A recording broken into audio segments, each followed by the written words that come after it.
So after speaking to the creator of the School of Links, we may have been wrong about this image the whole time. Yo, what's good? You already know I'm Ken Wall, and welcome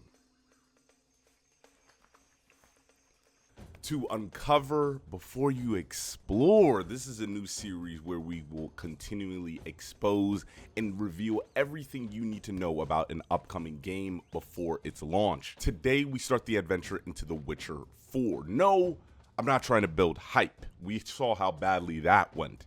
Instead, I'm trying to give you guys every single piece of information leading up to the launch. My hope is to keep these developers accountable for what they say when marketing the game. So let's get into it. Allow me to give you a friendly reminder to like and subscribe to be caught up to date with everything The Witcher 4 and other open world games, superhero games, and video essays where I go deeper into other gaming topics. Other links in the description box below. Thanks, crew. All right, first things first. The next Witcher game does not have a title yet, but for this video, I will call it The Witcher 4. Internally, right now, it is called Project Polaris. Polaris, the bright star directly above the North Pole. The teaser image has snow, which means this game takes place in the North Pole. Psych! The Witcher 4 will be the start of a new trilogy, which, surprise, there's going to be a 5 and a 6. The first big announcement for this game was that they're no longer going to be using their in-house engine. Instead, they signed a multi-year partnership with Epic Games and will use Unreal Engine 5 for the next Witcher. They used the Red Engine for the second and third Witcher games, but Cyberpunk, that was the last straw. We are all familiar with Unreal Engine's game. Now, combine that with CD Projekt Red, there is no doubt this game will be visually stunning. I wouldn't be surprised if it gave GTA 6 a run for its money. The Red Engine caused a lot of problems because it was still being built during Cyberpunk. And since it was their own engine, only CD Projekt Red engineers were familiar with it. So if a CD Projekt Red engineer left, that knowledge left with them. With Unreal Engine, now they'll have a hotline support to Epic, and they'll have a lot more talent that knows how to use Unreal Engine. Yeah, I like that. CD Projekt Red has been pretty open about the mistakes with Cyberpunk 2077, and I love how they're not taking any chances with The Witcher 4, and they're putting their money where their mouth is. That's the most important part. The game will enter full production by the end of this year, so the story should be pretty much figured out. Hey, you. Yeah, you. Come on, bro. You about to leave? I know this isn't the juiciest information about The Witcher 4, but we're about to talk to the creator of the School of Links and see what he's got to say. So, come on. If you beat The Witcher 3, then you know, spoilers ahead, Geralt's story comes to an end. So he most likely won't be the main character in the next game. Doesn't mean he won't be in the next game. The biggest hint we had about this new game was just a picture. This picture of the Lynx comes from fan fiction and not the official story.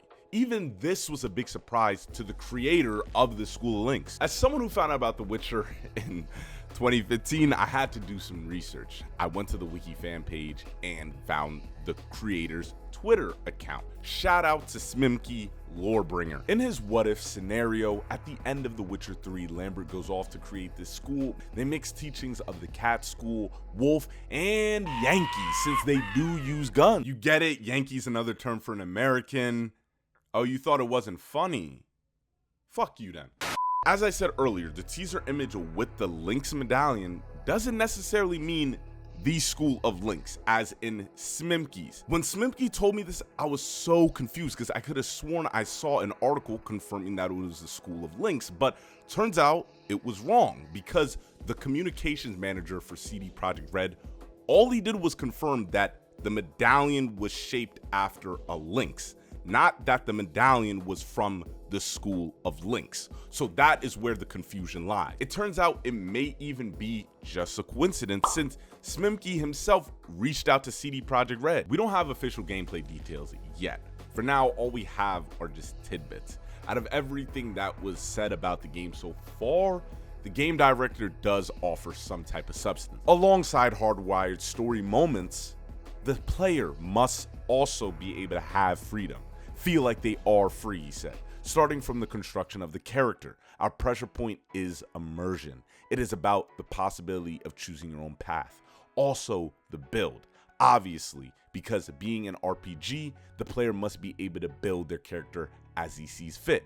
The Witcher will follow this structure. Lots of freedom, but there's a specific path to follow from a narrative point of view. I noticed a few people would like to see a character creator, even Smimky would like to see it.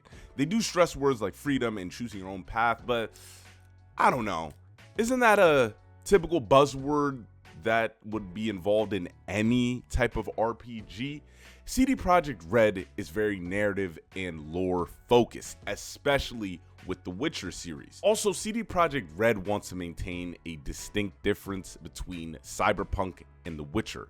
The camera in Cyberpunk is one way on how they do that, and I think a character creator would blend too much. But anything can happen, like CD Projekt Red creating a brand new Witcher that's kind of like a Ubisoft where there's both a male version and a female version. As we wrap up, the biggest takeaway from this video is don't go riding off into the sunset cheering School of Links, because it could merely be a coincidence. In case I forgot to mention, don't expect this game anytime soon. We may get an update about it June 2nd, since that will be when their next earning call is. I'm excited to unveil everything about The Witcher 4 leading up to the launch and to keep you guys up to date. So again, please like and subscribe, and I'll see you guys next time.